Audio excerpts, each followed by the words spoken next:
자, 이 시간 우리 연결하는 교회 성도들에게 하나님의 은혜와 평강이 넘치시기를 축복합니다. 지난주에 우리가 또 저 있는 곳에 모여가지고 같이 교제를 나눴습니다. 우리 형제 자매와 함께 교제를 나눴는데 전 너무나 기뻤습니다.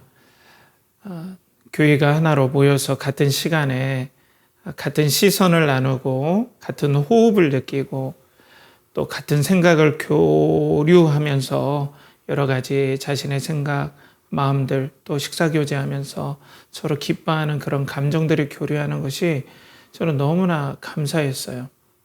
너무나 감사했고 하나님 이런 공동체가 잘 이루어졌으면 좋겠어요 라는 그런 소원함을 가지고 이렇게 교제를 했습니다. 요즘에 계속해서 제가 이제 말씀을 통해서라든지 또 형제 자매들에게 공동체에 대해서 강조하시는 것들을 보게 됐을 것입니다.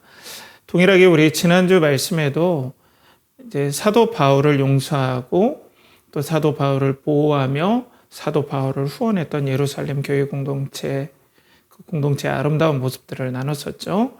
그리고 난 다음에 사도 바울의 스토리가 계속해서 진행될 것 같은데 하나님께서는 성경 말씀을 갑자기 베드로 사도 얘기로 확 꺾어요. 참 이럴 때마다 이제 설교자는 약간 당황하죠. 왜 이렇게 하나님께서는 이렇게 기록하셨을까 말씀을, 이런 궁금증을 자아내면서 말씀을 묵상하게 됩니다. 오늘도 저는 그 하나님의 말씀을 통하여서 이 영광스러운 복음을 통해서 공동체를 이루고 이 영광스러운 복음이 온 천하 만민에게 확장되어 가는 예루살렘과 온 유대와 사마리아와 땅끝까지 이르는 복된 은혜의 역사가 하나님으로 말미암아 곧 예수 그리스도 또 예수 그리스도를 증언해 주시는 성령님으로 말미암아 계속해서 퍼져나가고 여러분들이 말씀을 읽는 여러분들에게도 그렇게 퍼져나갈 것입니다. 지금도 이 일은 계속해서 확장 중입니다. 라고 성경은 오늘 우리에게 말씀하고 있다라고 저는 이렇게 읽혀졌습니다. 이제 베드로 사도가 이제 나타났던 맥락도 그런 맥락으로 보시면 돼요. 하나님의 말씀이 예루살렘과 온 유대와 사마리아와 땅끝까지 퍼져가는데 성령님께서 역사하시는 것들을 보십시오. 베드로 사도는 이렇게 되리라고 생각지도 못했지만은 이렇게 성령께서 섭리하신 걸 보십시오. 지금도 여러분들에게 그런 일들이 일어납니다. 라고 오늘 성경은 우리에게 말씀하고 있어요. 자, 오늘 본문 32절에 34절 말씀에 보면 그때 베드로가 사방으로 두루 다니다가 루다에 사는 성도들에게도 내려갔더니 거기서 에네아라는 사람을 만나매 그는 중풍병으로 침상 위에 누운 지 8회라. 베드로가 이르되 에네아야 예수 그리스도께서 너를 낫게 하시니 일어나 내 자리를 정돈하라 한데 곧 일어나니. 자, 이제 베드로 사도가 아마도 모르긴 몰라도 예루살렘에 큰 핍박이 일어났을 때 성도들이 온 유대와 그리고 사마리아 지방 그리고 각 처소로 막 흩어지죠. 핍박을 피해서. 그렇기 때문에 이제 피해진 곳곳마다 사람들이 복음을 전하고 거기에 막 공동체를 이루었던 것 같아요. 공동체를 이뤘습니다. 신앙 공동체를 이뤘던 것 같아요. 그렇기 때문에 하나님께서는 예수 그리스도께서는 성령님을 통하여서 아마 사도 베드로를 통하여서 각 곳을 방문하게 하셨던 것 같아요. 그래서 사방으로 두루 다니다가라는 건 뭐냐면 그냥 베드로가 정처 없이 떠돌아다녔다는 게 아니라 교회가 흩어진 곳에 공동체가 이루어졌을 텐데 그런 곳에 계속해서 방문했다. 우리로 말하면 신방했다라고 볼 수 있죠. 그렇게 방문했는데 오늘 루다에 사는 성도들에게도 내려갔다라고 오늘 말씀에 나와 있습니다. 루다는 어디냐면요. 이제 제가 이렇게 지도를 딱 펼치면 좋겠지만은 아무튼 그 루다는 약 예루살렘에서 북서쪽으로 위치한, 그러니까 지금의 텔아비브 이스라엘의 수도와 예루살렘 사이에 있는 작은 어떤 읍 정도로 보시면 될 것 같아요. 근데 여기에는 유대인들이 한 50% 정도 거주하고 이방인들, 외국인들도 상당히 좀 거주하는 그런 곳이었다라고 보면 됩니다. 그러니까 그렇게 주목받지 않은 그런 곳에 성령의 감동하심을 따라 갔어요. 근데 어찌 보면은 인간적으로 보면은 이 루다에 있는 교회 공동체, 예배 공동체는 인간적으로 보면 별 희망이 없는 공동체라고 볼 수도 있어요. 별 희망이 없는 공동체라고도 볼 수 있어요. 왜냐면은 당시에는 이 공동체를 떠난다라는 건 상당히 그 사람에게 미래가 없다라는 그런 상징과 같아요. 지금 우리로 얘기하면 좀 표현이 그렇습니다만 정말 좋은 직장 아니면 평생이 보장된 그 직장에서 쫓겨났다. 이런 느낌보다 더한 느낌이라고 보시면 돼요. 직장에서 쫓겨났다. 억울하게 쫓겨났다. 이런 느낌으로 보시면 됩니다.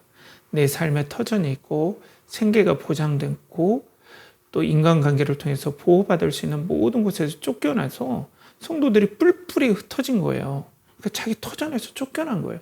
그래서 예배 공동체를 이루었는데 이런 사람들에게 인간적으로 보면 무슨 희망이 있겠어요? 자기의 터전에서 쫓겨났는데. 우리로 말하면 좋은 직장에 다니고 있는데 예수 그리스도 믿는다는 이유 때문에 쫓겨났다. 이 사람이 인간적으로 볼 때, 세상 사람들이 볼 때는 희망이 있는 존재라고 느껴졌겠습니까? 아, 희망이 없다. 이 사람들은 미래가 없다. 이런 느낌이었을 거예요.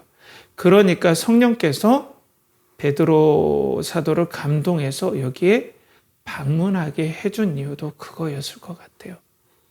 많은 마음의 갈등이 있고 또 희망이 사라진 듯한 그런 것들을 이겨내야만 했던 그런 상황 가운데 아마 이 루다에 있는 교회 공동체, 예배 공동체가 그런 상황이 있지 않았을까라는 생각이 들어요. 자, 희망이라는 건 참 중요하죠, 여러분. 희망이 없으면 사람은 어떻게 삽니까? 여러분들은 무슨 희망이 있습니까? 그것만 생각해도 여러분들 용기가 솟는 어떤 것들이 있나요? 여러분들 그런 것들이 혹 있습니까? 이제 결혼한 부부들은 갓 태어난 아기를 보면 남편 같은 경우에도 아빠 같은 경우에도 직장이 고된 어떤 경무에 시달리다가 집에 오면 아기가 아파하고 뛰어오는 모습을 보면 그때 아기가 주는 그 작은 생명이 주는 희망 때문에도 살 희망이 생겨요. 희망이라는 건 참 이렇게 신비하고도 참 놀랍다고 생각이 돼요. 청년들은 어떤 희망이 있습니까? 우리 형제 자매는 무슨 희망이 있습니까?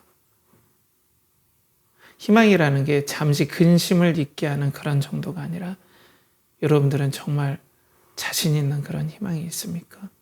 현재 상황은 이렇더라도 나는 이것만 생각하면 다시 용기가 생깁니다. 그런 희망이 있습니까? 요즘은 참 희망이 없는 시대라고 생각해요. 청년들이 희망이 없다고 말하죠. 해일조선이라는 말은 이전에 유행이 지난 말 같지만 청년들의 말에 그런 해일조선이란 말이 나올 때 저는 처음에는 공감을 잘 못했어요. 그런데 그럴만하다 생각이 돼요. 비근한 예로 우리 청년들의 아버지 세대, 저희 좀 선배님 세대, 저희 아버지 세대는 월세부터 시작해서 돈을 차곡차곡 모으면 전세로 또 차곡차곡 모아서 집을 살 수 있는 그런 세대였죠. 근데 요즘 청년들은 숨도 안 쉬고 돈을 모아도 서울에 있는 아파트 한 채를 사지 못하는 그런 세대죠. 그러니까 희망을 사실상 많이 잃어버리는 세대예요.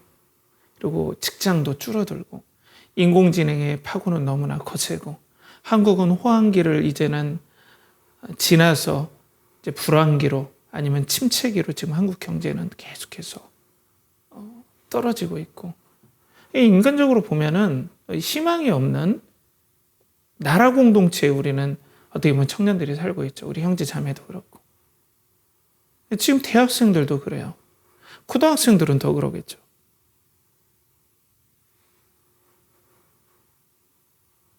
그렇다면 여러분들은 이 막막한 상황에서 여러분들의 희망은 무엇인가요? 그 희망을 뺏지 못하는 그 엄청난 희망은 여러분들에게 어떤 것이 있습니까?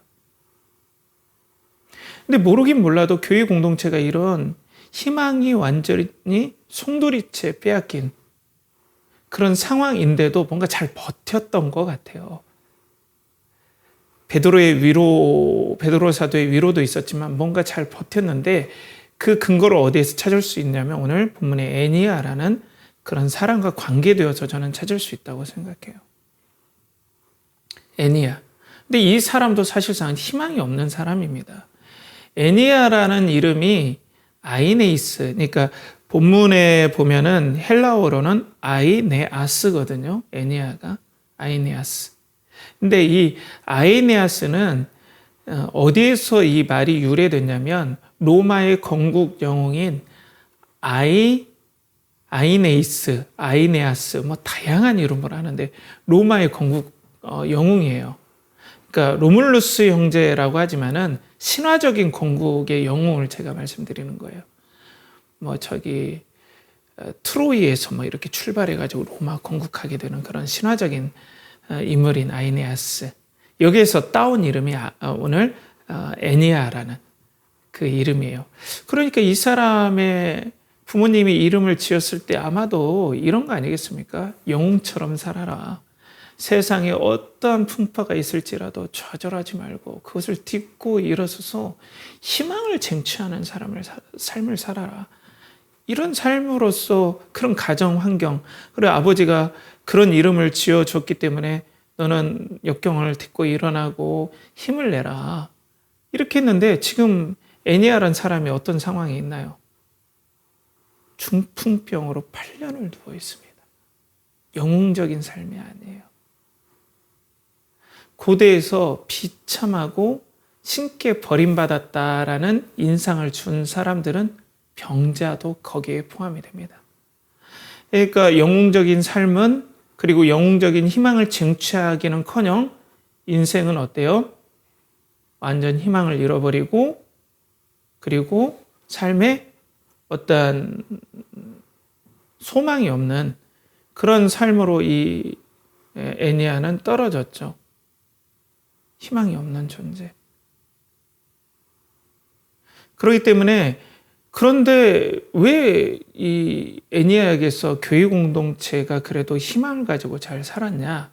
그런데 모르긴 몰라도 이 사람이 신자인지 아닌지 성도인지 아닌지는 성경에 나와 있지는 않아요. 이름은 이방인 이름이에요. 아마 이방인일 가능성도 커요. 그 지방으로 온 로마 사람인지 아니면 헬라계 사람인지 그건 모르겠지만 이름을 봐서는 유대인 이름은 아니거든요. 애니야는 아이네이스 여기서 나왔기 때문에. 그런데 베드로가 왔을 때 교회 공동체가 이 베드로를 누구에게 안내해 줍니까? 애니야에게 안내해 줍니다. 그건 뭐예요? 이 교회 공동체가 사랑과 섬김의 마음이 그대로 가지고 있었다는 거예요. 그 병약한 사람.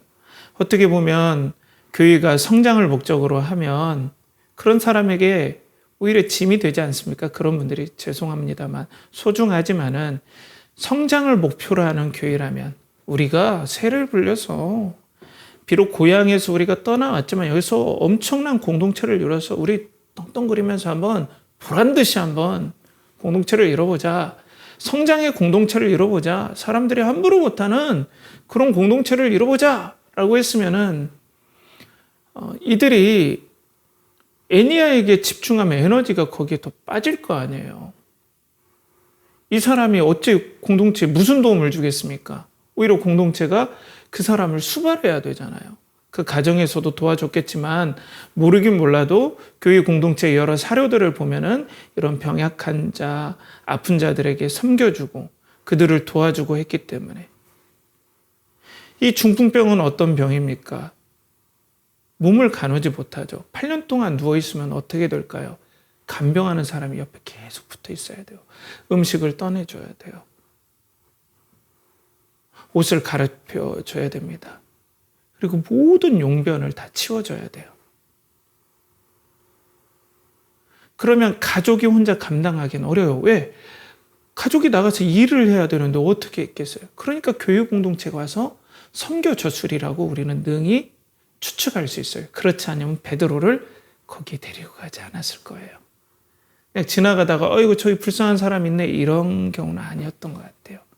베드로 사도에게 그를 소개시켜 준 것은 그들이 교회 공동체가 예배 공동체가 그를 섬겼고 그를 사랑했고 소중히 여겼다는 거죠. 그러니까 이렇게 보면 어때요? 이 루다에 있는 예배 공동체는 힘들었지만 분명 희망을 붙잡았다. 희망을 붙잡은 공동체였다.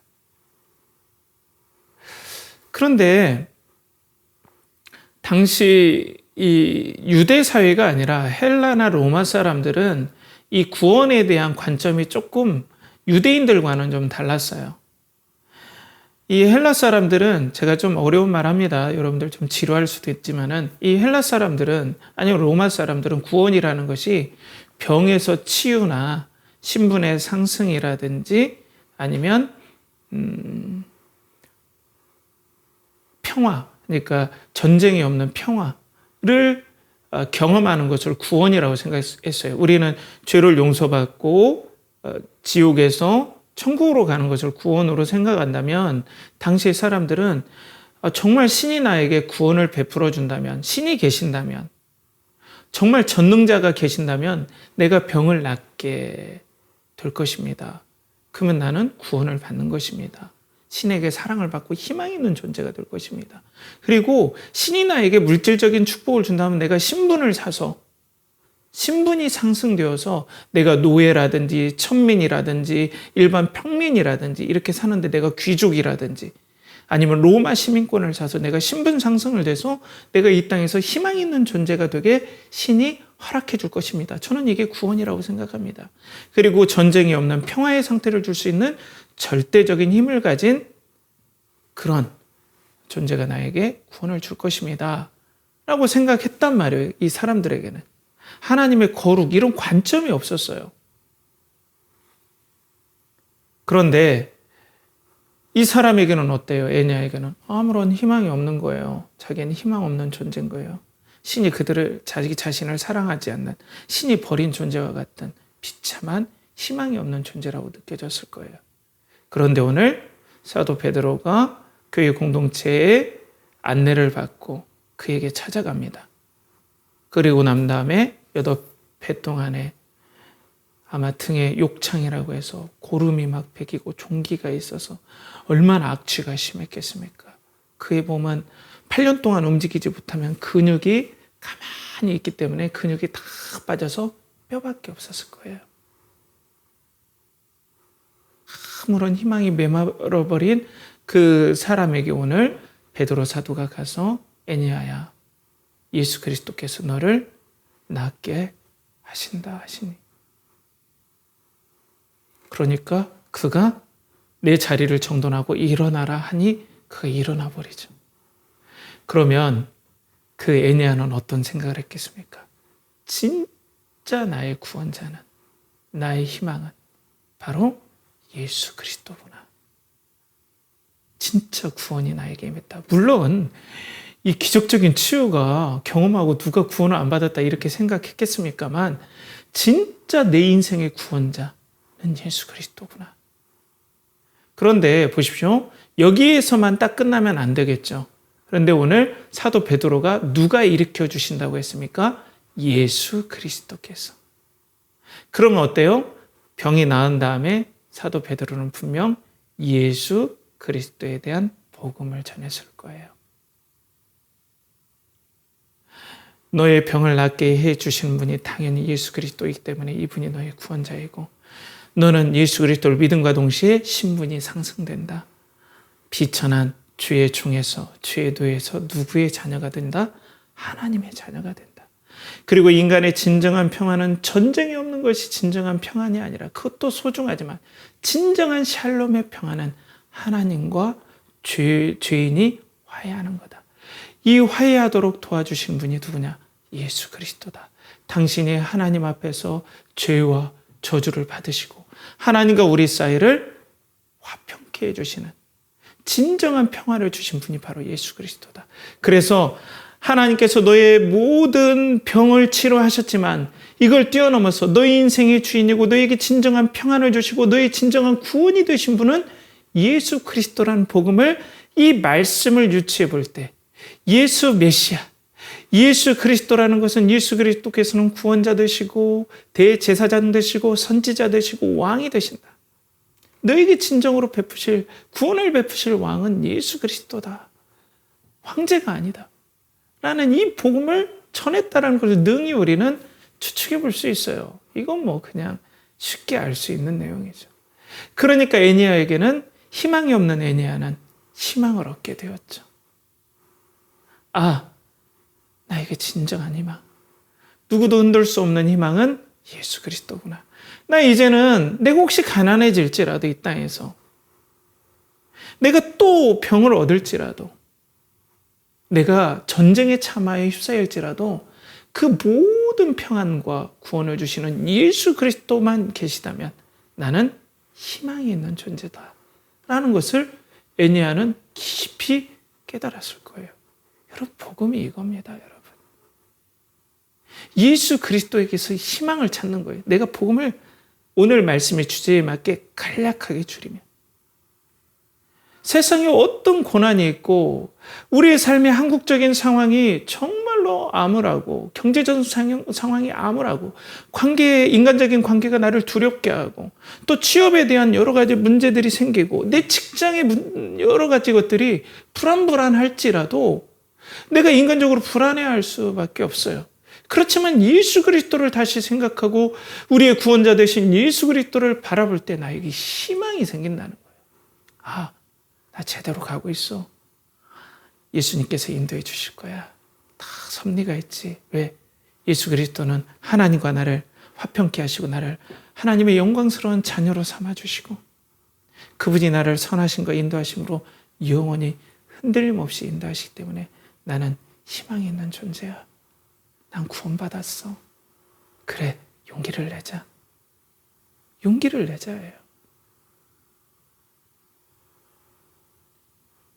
그러니까 사랑하는 성도 여러분, 구원이란 무엇입니까? 믿음이란 무엇입니까? 믿음은 우리가 예수 그리스도를 믿어서 주에서 구원받아서 천국 간다. 예수 그리스도께서 십자가에 못 박혀 돌아가셨다. 이걸 기본 전제로 하지만 우리 삶 가운데 녹여진 믿음은, 우리 삶 가운데 녹여져서 우리가 이해할 수 있는 믿음은 뭐겠습니까? 진짜 믿음이 우리의 삶 가운데 드러나게 하는 그런 현상을 우리가 좀 풀어서 얘기하면 무엇이겠습니까? 믿음은 어떤 상황에서도 비록 우리가 약간은 흔들릴 수 있고 때론 좌절할 수 있지만 다시 정신을 차리고 예수 그리스도를 바라본다면 우리가 영원한 희망을 얻게 하는 대상이 예수 그리스도다 라고 고백되어지는 게 믿음이에요. 여러분, 인간관계에서 좌절을 맛봤습니까? 그런데 예수 그리스도를 떠올리면 여러분, 희망이 다시 한번 차오릅니까? 여러분들이 제대로 된 믿음을 가지고 계세요. 물론 기본적인 어떤 복음의 내용을 전제로 하고. 직장이 불안합니까? 인간관계가 불안합니까? 이것이 해결돼야 내 마음이 편합니까? 그렇지 않고 비록 직장이 막 불안하고 상황이 불안하지만 하나님이 선하신 거 인자하심으로 나는 하나님의 자녀가 되었고 예수 그리스도로 말미암아 나는 하나님과 화평한 관계, 사랑의 관계가 되었어. 그분은 변하시지 않아. 이것도 섭리하고 계신다. 인도하실 거야. 힘들지만 나는 소망이 있는 존재야. 그리스도를 바라보면 이런 희망이 있습니까? 여러분들의 믿음이 있는 겁니다. 대학도 마찬가지예요. 우리 학생들도 마찬가지입니다. 이건 제가 교정받아야 될 내용이에요. 저도 좀 그런 불안함이 있어요. 왜 목사라고 시쳇말로 용가리 통뼈겠습니까? 저도 통장 잔고에 돈이 줄어들면 불안해요. 불안해요. 저 소심합니다, 여러분. 자랑은 아니지만 솔직히 말하면 저도 소심해요. 저도 가장이잖아요. 그런데 예수 그리스도를 생각할 때 솔직히 용기가 생겨요. 저는 그런 사람이 아닌데 용기가 생기는 거 보면 복음의 능력이 탁월한 건 맞아요. 그러니까 저는 예수님을 더 신뢰하고 싶어요. 용기를 내고 싶어요. 인간적인 술수를 안 쓰고 싶어요.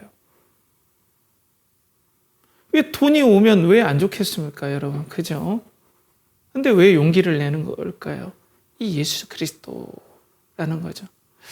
여러분들, 직장에 취업이 안 돼서 여러분들 낙심이 됩니까? 그런데 예수님만 생각하면 여러분에게 희망이 차오릅니까?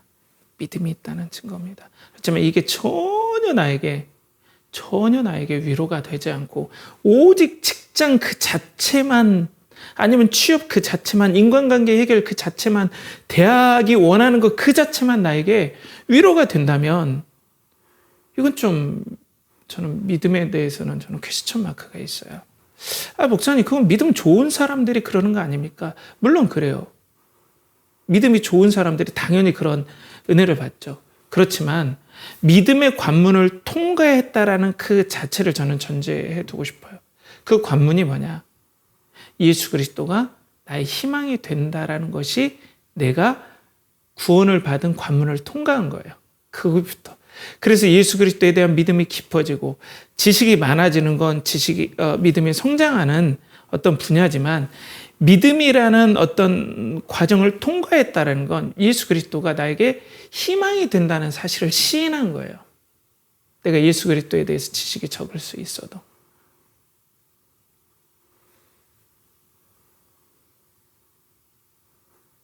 그렇기 때문에 사랑하는 연결하는 교회 성도 여러분, 우리에게 성경 말씀은 뭘 도전합니까? 오늘 예수 그리스도께 우리에게 뭘 도전하십니까?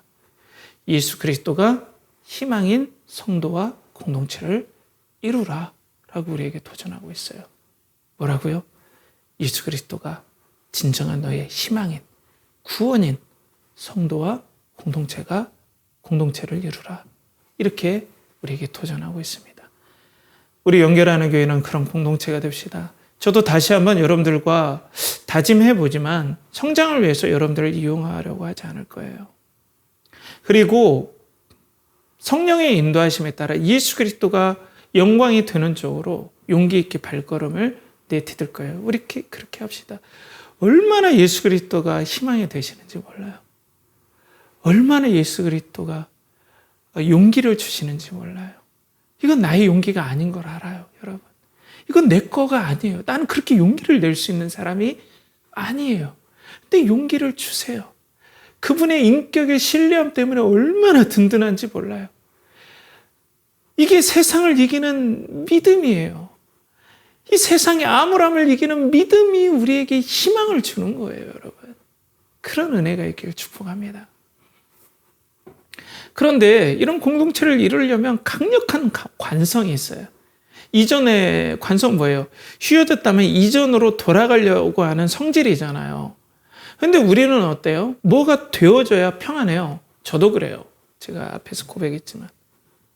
돈이 있어야 마음이 편하죠. 돈 없는데 나는 행복해. 무조건 룰루랄라 이런 사람 많지 않아요.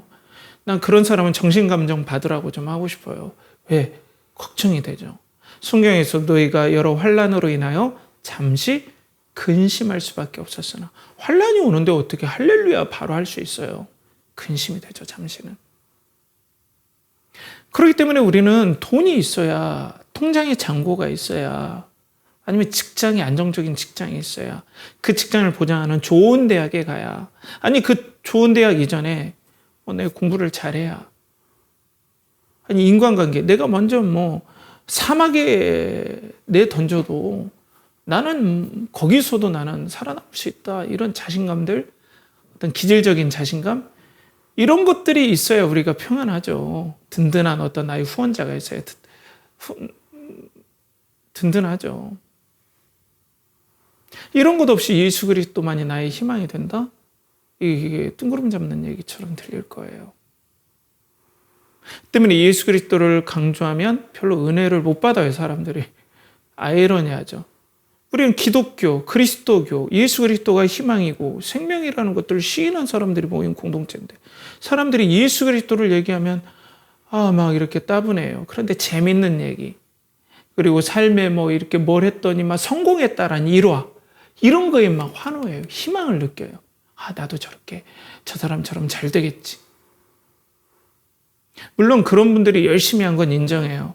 그렇지만 케이스 바이 케이스죠. 어떻게 똑같이 하나님께서 사람을 그렇게 인도하십니까? 어떤 사람은 병을 치유하시기도 하지만 어떤 사람은 치유하지 않아요. 사도 바울은 병을 치유받지 못했어요. 육체의 가시라고 할 정도로. 어떻게 다 같을 수가 있습니까? 근데 이 관성이 우리로 하여금 예수 그리스도를 믿고 희망으로 삼고 그런 공동체를 이루는데 방해를 해요. 관심이 없어요, 예수님께. 예수님께 우리에게 관심이 없다. 예수님에게 관심이 없다는 거예요. 나는 오직 취업에만, 마치 말이 이렇게 경주마가 딱 이렇게 가림막으로 가려져서 오직 그것만 쫓아가듯이 나는 인간관계가 편해야. 나는 이 취업이 돼야 이것만 관심 있는 거예요. 여기에 도움이 안 되는 건 다 나에게 악인 거예요. 쓸데없는 거예요. 여러분들 그렇게 생각하십니까?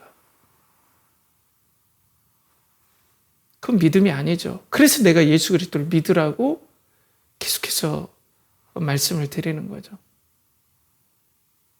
여기서 다 드러나 버려요, 믿음이. 그러면 이런 공동체를 못 이루잖아요. 어떻게 해요, 우린?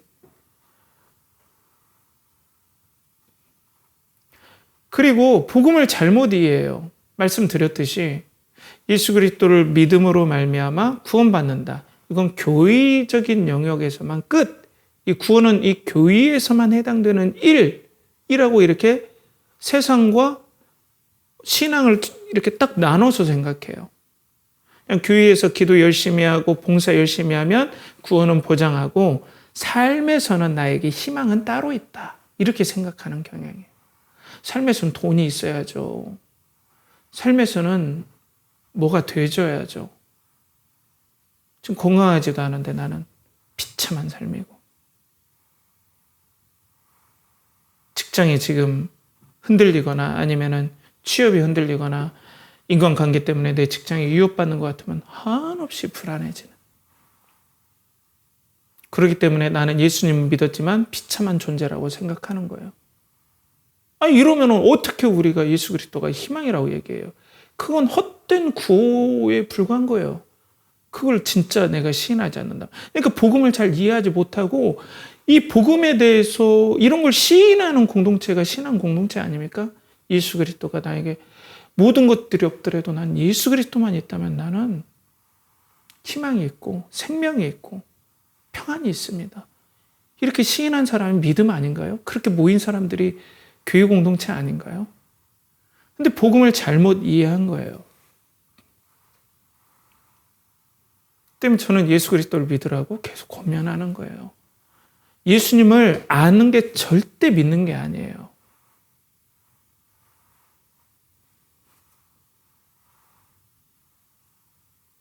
예수 그리스도만으로 희망을 찾는 건 나이와도 상관이 없어요. 성령이 임하면 어린아이도 예수 그리스도를 소망으로 생명처럼 사랑해요.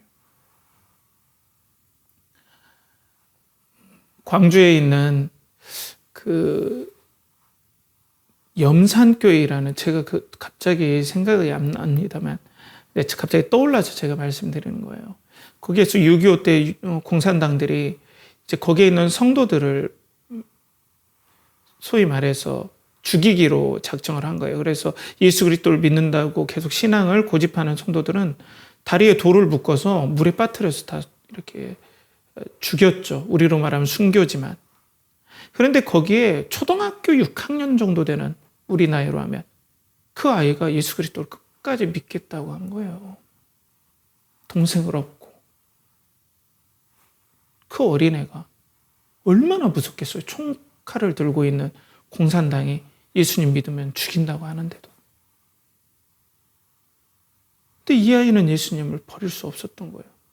공산당이 그를 끌고 갔어요. 그 아이를 죽이려고. 동생, 못 모르는 동생은 막 등에 업힌 동생은 막 울어요. 그런데 이 아이가 동생을 토닥이면서 뭐라고 하냐면 아이야, 아이야, 동생 이름을 부르면서 조금 있으면 우리는 예수 그리스도를 만난다. 우리 용기를 내자. 두려워하지 마. 하면서 이 아이도 순교했어요. 나의 문제가 아니라 성령께서 그에게 계셔서 예수 그리스도가 희망으로 보이는 건 나이와 상관이 없습니다. 경력과 상관이 없어요. 오직 믿음이에요. 이런 믿음이 우리 연결하는 교회에 부어지길 축복합니다. 자, 우리가 예수 그리스도는 구원이고 그리고 희망인 공동체를 이루려면 복음을 잘 이해해야 되고 또 세상의 관성을 이겨야 돼요. 그런데 우리 교회는 치명적인 게 있어요. 그게 뭐냐면 공동체를 이루는 조건은 공동의 시간을 공유해야 돼요. 이건 우리가 돼요. 지금 예배를 인터넷을 통해서 나누잖아요. 그리고 공동의 어떤 물품이 있어야 돼요. 그 물품이라는 게 세상 사람 말은 물품인데 우리는 성경을 중심으로 하나의 공유점을 가지고 있죠. 그리고 마지막 치명적인 게 있어요. 우리 교회. 장소가 서로 공유돼야 돼요. 근데 우리가 그게 없어요. 이게 우리에게 치명적입니다. 우리 인터넷으로 있어요. 장소가 공유되지 않아요. 우리가 장소에 서로 모여서 그 사람의 때로는 눈물의 향기도 아니면 기쁨의 그 환한 빛도 우리가 서로 보면서 하나의 공동체를 이룰 수 있는데 우리 교회는 두 가지는 되는데 결정적으로 이 장소가 없어요. 그러면 장소를 향해서 뛰어갈까요, 여러분? 저는 그러고 싶진 않아요. 하나님께서 뭔가 인도하심이 있겠죠. 물론 장소를 위해서 기도하지만 때를 부리지는 않아요, 여러분. 이게 우리 교회의 치명적인 약점이죠.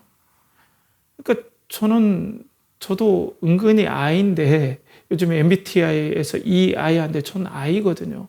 근데 되게 반가운데 되게 낯설어요. 우리 형제 자매 만나면 조금 낯설긴 해요. 좀 부끄럽기도 하고 저는 좋은데 부끄럽고 서로 나누고 또 음식을 서로 나누고 삶을 나누고 이렇게 모여야 되는데 너무 아쉬워요.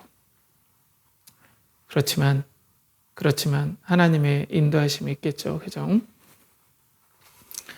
자, 그런데 보면은 오늘 말씀에 보면은 이제 우리에게 좀 희망을 주는 내용들이 있어요.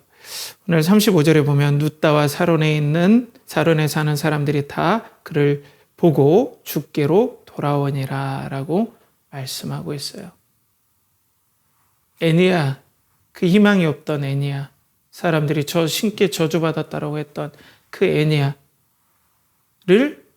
보고 누구에게로 돌아왔다고 합니까? 주께로 돌아왔다. 오늘 복음에 믿음으로 반응하고 복음을 받아들인 치유를 경험하고 예수 그리스도를 희망으로 예수 그리스도를 소망했던 치유를 경험했던 복음을 경험했던 그 애니야를 보고 누구에게로 돌아왔습니까? 사람들이 예수 그리스도에게로 돌아왔다. 이건 회심했다예요. 회개했다. 돌아왔다라는 거.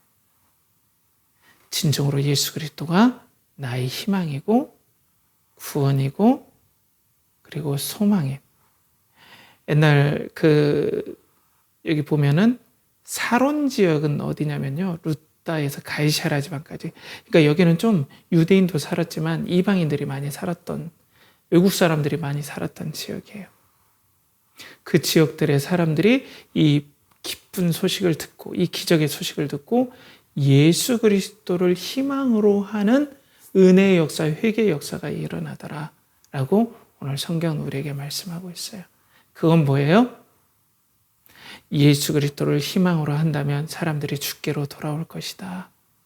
우리 교회에 예수 믿는 역사들이 계속해서 일어날 것이다. 예수 그리스도를 희망으로 가르치고 예수 그리스도가 우리의 복음이고 예수 그리스도를 사랑해야 되고 예수 그리스도가 우리의 평화 되시고 이것들을 우리가 가르치고 이 복음을 우리가 받아들일 때 하나님께서는 사람들이 주께로 돌아오면 어떻게 돼요? 공동체를 이루게 되죠. 공동체를 이루게 해주실 것이다.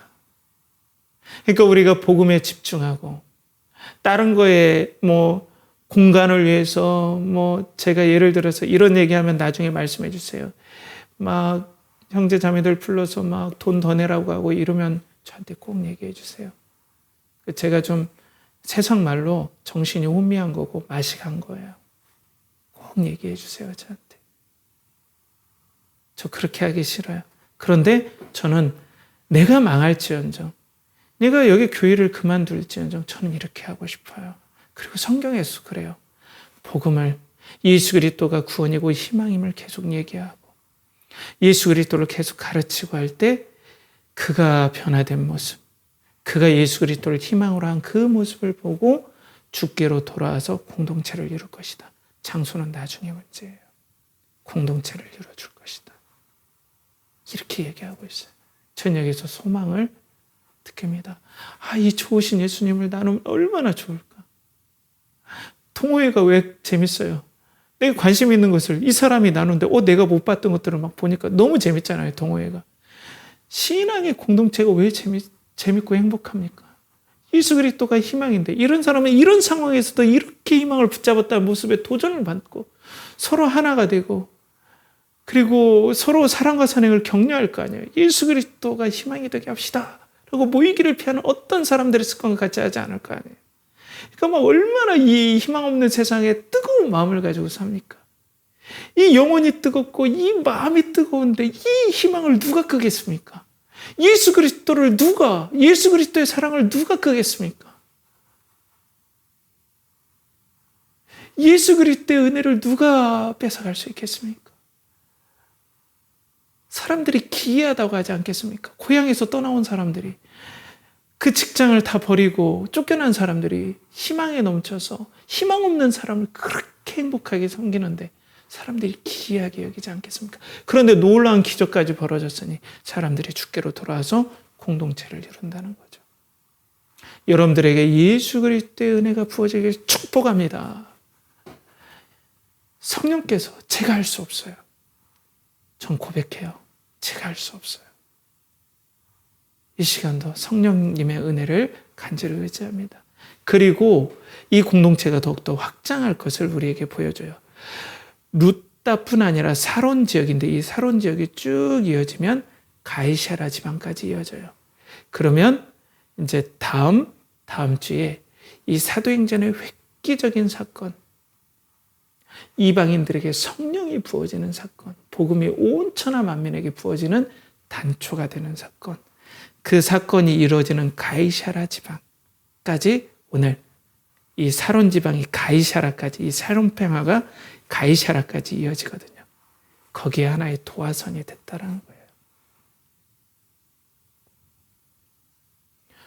사랑하는 성도 여러분, 그래서 오늘 베드로 사도가 등장하게 되고 다음 주에는 이제 도르가 다비다라는 그런 여제자가 다시 살아나는 역사들, 그 다음에 놀라운 역사들, 이 베드로 사도의 이 하나님께서 베드로 사도를 통해서 이어지는 그 놀라운 역사들을 우리에게 보여줍니다. 오늘 성경은 뭐라고 우리에게 도전합니까? 희망 없는 세상에서 예수 그리스도가 희망이 되시고 그 예수 그리스도가 희망이 되는 성도와 그리고 공동체를 이루라. 그런데 계속해서 우리의 관성은 예수 그리스도를 희망으로 보지 않고 복음을 잘못 이해해서 예수 그리스도를 희망으로 보지 않고 우리는 장소가 없어서 공동체를 이루기가 힘들다.